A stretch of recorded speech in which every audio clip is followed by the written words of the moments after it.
Kathy Baldock, thank you so very, very much for taking some time to talk to us about this very, very important topic. It is. We're going to look at a documentary or a movie that you're a part of. It's called 1946, The Mistranslation That Shifted Culture. And so we're going to talk about that in a moment. But first, I want to talk to you a little bit about this little blurb about you on the movie website. It says, as a straight conservative Christian, Kathy was kicked out of her church for standing up for LGBTQIA plus members of her community. When was that and what happened? Well, I've been kicked out of a church, but I wasn't actually kicked out of mine. I came to an agreement with my pastor, an evangelical pastor in, I think it was 2016 or 17. I'd been there for almost 20 years. Hmm. And he just felt like it was uncomfortable to have me there because I was doing public actions. Mm-hmm. And when I would do them locally, especially if a pastor wrote or preached an anti-gay sermon, as one in particular thought it was a good sermon, and I strongly pointed out that it was not a good sermon, and I got a lot of follows on it, and it was kind of the hipster church in town. And so I would do things like this, and those pastors would call my pastor and essentially say, can you rein her in? Hmm. That's a Hmm. ridiculous statement. Yeah. I'm a 66-year-old woman. I don't need to be reined in by anyone. And it was getting uncomfortable for my pastor. So we sat down, we cried together, and he said, Hmm. I know you're doing good things, but I don't agree with you. And so it was pretty painful to leave my church, but I'd found another affirming church in town, an evangelical church, and helped to shift them fully to affirming. And that's where I attend now. So I attend a fully affirming evangelical church that actually Wow. does same-sex weddings, which is very unusual. It's Very almost unusual. an oxymoron in these days It's still, I right? I think it might be less than 1% of the Yeah. evangelical churches in this country. Yeah. It's pretty rare. Yeah. So how did you, though, as an evangelical person, come to the conclusion you came to regarding this whole thing about sexuality and sexual preference and so on? It was slow. Mhm. I think people would move faster now because there are resources. I mean, there's just really wonderful resources Yeah. out there to investigate this, but in 2001, there really weren't any resources, and I came across a woman hiking on a trail that I was hiking on, and, I just decided to befriend her, and I knew after the first hike I thought after the first hike she was likely a lesbian, which was outside of my realm of friendships. Mm. And as an evangelical, what I thought I had to do to her was to befriend her and then lead her into Christianity and to denying her sexuality. But because I was going through a divorce at the time, I didn't feel like I had anything to export, right? Yeah. There was, how do I say to somebody, come join me in this wonderful club when, the husband in my wonderful club was divorcing me? It just like it didn't make any sense. Hmm. So I befriended her. And in relationship, I it really confronted a lot of the things I believed. I believed that gay people made a choice, Right. but this is 20 years ago, right? So That's right. it's not Yes. only is it common thought now, but it's a very common thought 20 years That's ago. right. Yep. So I believe that they made a choice Yep. and that they also were and that their relationships were based in lust and not love. And it's embarrassing to say those things, but that's what I believed. Yeah. And so through relationship, eventually I looked at the Bible, but I did relationship for a solid 5 years because no one in the gay community was telling me they wanted to be in church, and no one in the Mm. church wanted anything to do with gay people. So I thought I'll just straddle this line and just be nice to everybody. Wow. So you are now involved with this movie. I'm going to put the website up here. It's called 1946, The Mistranslation That Shifted Culture. Tell us about this. So I've I wrote a book in 2014, Walking the Bridges Canyon, and I was teaching. I teach in an unusual way. I teach along historic timelines. You know, a lot of people do verses, but just the way my brain thinks, I want things in context. Mhm. So I don't want to look at 2,000-year-old verses or 3,000-year-old verses and try to apply my 2020 mind onto those verses. I care about context. I care about context all the way through history. So I care about the context of the verses as they were originally written, and Yep. then as they've changed and been interpreted and applied through time. So teach along a timeline. I have a really good teaching online called Unclobbering the Mess, which is 5 hours of historical contextual teaching. But traditionally, almost every time, I would say, teaching in person, I would put these big timelines up and I would show people that in 1946 was the first time the word homosexual was in any version of the Bible, any language, which was in the English version of the Revised Standard Version of the Bible. So the New Testament came out in 46, the full Bible came out in 52. No one seemed to notice it. But the way I would deal with that is I would put on the timeline, I would plot right on the timeline that the members of the team were born between 1870 and 1917 so that people could see I've just covered this period. What could they have known about sexuality? Nothing. And so I speculated that this decision to take two words in 1 Corinthians 6, 9 through 10, arsenokoitai, which had been variously translated through the years, and malakoi, which also had been variously translated through the years and through versions and languages. And those two words were combined into one word, homosexual.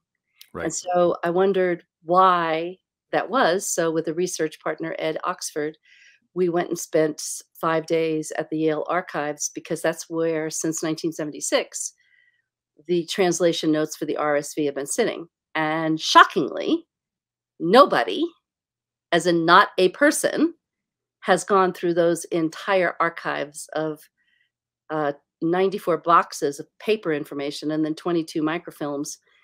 Nobody had ever gone through all of that. And when we were going through it on the third day of going through the microfilms. I found a letter written in 1959. So that's 7 years after the full Bible's been out. Mhm. And I had been looking for any indication. I was hoping to get notes concurrent to the time that they were actually translating that traced why they used the word homosexual, to get some Mhm. kind of evidence, because I thought it was uh, ideological and cultural and not theological. And I Mm. was almost positive because, I mean, I've done so much historical work around sexuality, nobody would have been writing that then. It's just not possible. And so, writing some kind of sin attached to it, people would have called it a mental illness or they would have called it a crime, but it hadn't had this sin piece attached to it. And yes, same-sex behavior did, but that's not the same as homosexuality. People Right. in the Old Testament Mhm. participated and New participated in same-sex behavior as a sexual excess, a passion, an abuse of another person, an abuse of sex. So it's not the same as homosexuality. So when I found these letters, this exchange of 4 letters between the writer and the head of the translation team, it's the only place in history, that's it, only these 4 documents that document why the translation team made the decision that they did. And not only was I right about my assumptions because the theology was poor, Mhm. he traced his theology, but when confronted that he had made a mistake by the letter writer, the head of the translation team admitted that he made a mistake. Wow. And so the problem with that is that they didn't, by contract with the publisher, they couldn't correct the mistake until the earliest that they could consider it was 1969, just by contract. There's Mhm. a complicated story in there, but And then when the Revised Standard Version dash little r revision of that came out in 1971, homosexual was replaced by sexual perverts, which heterosexual people can be, indeed. Right. And Right. so, but the problem was that the Living Bible, the New American Standard, the NIV, and those three Bibles had already started new translations, and they all used the RSV as it was in 52 as the base text. And they didn't Mhm. know a change was coming. So not only did the change get implanted in those versions, especially in the Living Bible, which was the number one selling Bible until Right. March 2014, and through the Billy Graham crusades, he handed that Bible out. The paraphraser of that Bible, the publisher, the author of that, the paraphraser of that Bible, Right. Kenneth Taylor, um, he put the word homosexual in 5 more places in the Bible, and Wow. he especially put it in Romans, where of the due penalty of this sin of homosexuality. And that happened. And then during the AIDS crisis, it just took off that AIDS was the due penalty for homosexuality. It was, it's right there in the Bible. So it must be true, right? Nobody Right. questioned it. And then homosexuality becomes politicized and we're off to the races. Hmm. And so we're hoping to correct it because it shouldn't have happened. It was Right. a decent assumption for the day, for the 30s when they did it, the 40s when they finalized it, the 50s when it came out. It was a wrong assumption, but it was an assumption based on what they knew at the time. There was no Right. malice attached to it, but we know better now. But Mhm. so we know better, we should do better. So I'm hoping for correction. So just to clarify, what you're saying is that the word homosexual, as we use it today, was never in the Bible. No, homosexual is it really was created. It was created in the late 19th century in Germany. It went through even the word homosexual has had really different meanings in time Sure. as to when people understood it, but it was created, the person that created the word, that coined the word, and along with other people of the time, this was all in Germany in the 1860s, 70s, 80s, when Germany was unifying as a country and they were trying to come up with sodomy laws. Do we allow sodomy or make it illegal? So we had everything from very progressive Bavaria to very conservative Prussia trying to mesh their laws together. And so they were talking about it a lot. And so people were publishing anonymous pamphlets and just trying to have conversations about what sexual attraction looked like. And one of those people that published pamphlets created and coined this word homosexual, but the word homosexual in the beginning had a totally different word, but it was created so that people would stop socially stigmatizing people and accept it was like a scientific term, like Okay. we're looking at something different. We're trying to detach it from the social stigma, and so it had cause and like why is this happening attached to it, and that progressed greatly over the next 100 years.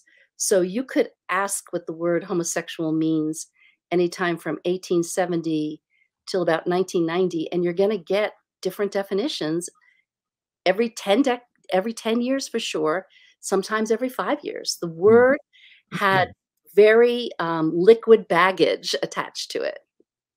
Wow. Yeah. So you're someone, and I'm one of those people too, um, raised to believe it's a choice, raised to believe it's a sin because the Bible says so. Mhm. And having been through that that journey yourself, what would you say to those who are still wrestling with what they think Scripture is saying about homosexuality, about gays, about lesbians? What advice can you give to them as they try to make their way through some of these things themselves? Get educated because if you believe that homosexuality is a sin, you've probably been told that and never dug Mhm. into the scriptures for yourself. And I was at a wedding in Texas this week, and some very high profile activists and authors were there. Um, and they're my friends. And we've all we're all commenting how the books to support this stance of inclusion and affirming theology are so solid. The Yeah. theology in them is so solid. And not only do I do that work, um, I have on my website, canyonwalkerconnections.com, there's book reviews, and I've reviewed at least to date. I have 17 more on my stack for when I'm done with the Wow. next book. 17 more books that are written by Christian authors that are anti-gay or trans. Mhm. And of the 60, so I think I know what's in those books because I read them and I review them academically. I don't, or and historically, right? So I don't go after the person. I mean, everybody's story is their story, but I go after their theology, Mm. their history, their context. And I can tell you without exception, every one of them is sloppy. Mm. They're not solid theology. Mm. Any one of them that anyone can give me, I can tell you where the holes are. And on the affirming side, the work being done is so good. Yeah. They're my friends and they're so smart. And so I would just encourage people to do the work for themselves. And the short list I always give people is if you don't know people can be gay and Christians, start with Justin Lee's Torn. And then I think my book is the next book because it's historical context, Walking the Bridges Canyon. And then I say either Matthew Vine's God and the Gay Christian or Karen Keene's, I can't remember the complicated title of her book, but the cover is kind of goldenrod. And then if you need more academics, Jim Brownson's Bible, Gender, Sexuality is a great book. But there are books that are solid theology, as deep or as shallow as you want to go. Um, but most people haven't been educated on those Sure. things. And I Sure. think even just my 5-hour overview, I get mail on it all the time. It is pretty compelling because it puts in context. Because what we do is what we naturally do is we take our 2020 minds and stick them in the first century, and it just does not work. Right. You have to not only know the context of what those verses were written in and to the people and what they meant to them at the time, but you have to watch over the next 2 millennia how they've been applied. Mhm. Very interestingly applied, and they've been totally disproportionately applied to those that are same-sex attracted. We have allowed heterosexual couples to move out of the box of what was appropriate for first century sex. First century marriage was only towards procreation because it was a stoicism philosophical background, right? Only towards procreation, no lust, no passion. So no sex for the pleasure of sex and no sex that was not procreative. And we all know, I mean, I think most of us have participated in non-procreative sex. If you haven't, oh well, I'm sorry for you. But so you would have had to do procreative, non-passionate, non-lustful sex for it to be scriptural biblical sex. And we have certainly allowed heterosexual couples to progress far beyond that Right. with all kinds of movements, including the women's movements and science. But we solidly take homosexual couples and stick them into the expectations of the first century as if no progress has happened, no Right. understanding has happened. Yeah. And that's prejudice. Mhm. I think for so many people, and this was, I think this was true for me a bit, uh, because so many of us of a certain age, I'll be 65 this year. Yeah. Those of us of a certain age, in particular those who were raised in a particular brand of Christianity, were taught all of our lives that this is a big issue. This is a big deal. Hmm. And you begin to peel that away, and then what other slippery slopes are we going to be on? Yeah. But more than that, to argue that maybe the Bible isn't saying what we think it's saying about homosexuality is actually to turn our back on faith itself. that I'm no longer really a Christian anymore because I don't believe this particular thing. Did you wrestle with that? Did you have to come to terms with your own Christianity as you were moving away from something that was, I'm guessing, as instilled in you as it was in me? Yeah, so I was raised Catholic in New York City Okay. in an Irish Catholic neighborhood and became a Christian in my late 20s, and homeschooled my kids, did all of it. You know, led women's Bible studies, junior high Bible studies. I deserve a Wow. medal for that. I Yeah. deserve to go to heaven immediately for that one. And so I believed what I was told.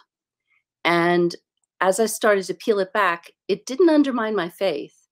It it made me realize that a lot of people were really believing something they really had never studied. We all Right. believed it. And when you see the connection, when you see the obvious connection between using the issue of homosexuality as a political issue, it totally becomes politicized in the early 80s. And it's all about getting people, the faithful, into voting booths. When you realize how that's been used, how people have been used, um, it does it it didn't undermine my faith because I knew it was not God that did this. It was so clear to me that it was the desire for people to have power and control that did this. Mm. And that's not God. And if you don't believe, if anyone doesn't believe that there's a merger of religion and politics in today's environment, I doubt that you're listening and watching and hearing what's going on. Right. So it never undermined my faith. And the interesting thing about this latest book that I'm writing, that will be out at the beginning of next year, so it'll be right on the tails of the movie. So that one's called Forging a Sacred Weapon: How the Bible Became Anti-Gay. Doing that work has actually strengthened my faith Mhm. because it forced me to look at the purity of the Bible Right. without all of these propagandas and messages on top of it. And when you really peel away the politics and the prejudices that we've attached to the Bible, it's pretty clear that God just says, like, worship me and take care of the poor, the widowed, the orphan, the outsider, the foreigner. It's a pretty simple message. And anything beyond that, it's just extraneous. Yeah. It is so clear that the Hebrew Bible focused on those things. And Right. so when I had to go back and peel away these messages from the purity of the Bible, I actually I feel like my faith is stronger because I think about things a lot. And it would be really easy for me to discount the Bible because, I don't believe in, the creation story, Mhm. right? I mean, but I understand the creation story, and Right. I understand the genre it was written in, and I understand when it was written and the purpose of why it was written. And so I had to go do all of that work because I had to peel Adam and Eve out from the story, right? So that I could, because Adam and Eve are used against gay people. So I Mhm. had to do all this work of what do these things really mean, not what we have asked for them to mean.